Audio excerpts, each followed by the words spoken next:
6 สัญญาณเตือนข้อเข่าเสื่อมนะครับที่ทุกคนต้องรู้ไว้นะครับเพราะข้อเข่าเสื่อมเนี่ยเป็นเรื่องที่ใกล้ตัวของเรามากครับยิ่งเราอายุมากขึ้นครับผมข้อเข่าก็ยิ่งแต่เสื่อมลงครับดังนั้นนะครับวันนี้เรามาเช็คกันดีกว่าครับว่า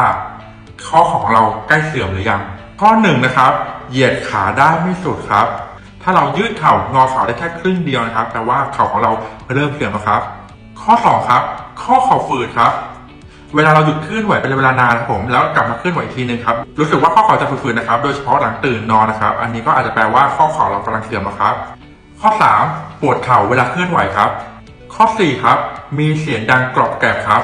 การมีเสียงที่ข้อเข่าเนี่ยเกิดจากน้ำหล่อเลี้ยงข้อเข่าลดน้อยลงครับข้อ5นะครับเข่าผิดรูปครับข้อนี้สามารถสังเกตได้ง่ายๆเลยครับถ้าข้อเข่าเราเนี่ยรู้สึกว่ามีการโก่งมีการงอนะครับผิดรูปนะครับอันนี้ข้อเข่าเสื่อมแน่นอนและข้อ6ครับเข่ามีการบวมและอุ่นครับอันนี้นะครับเกิดจากการอักเสบในข้อเข่าครับทำให้มีการบวมและอุ่นเกิด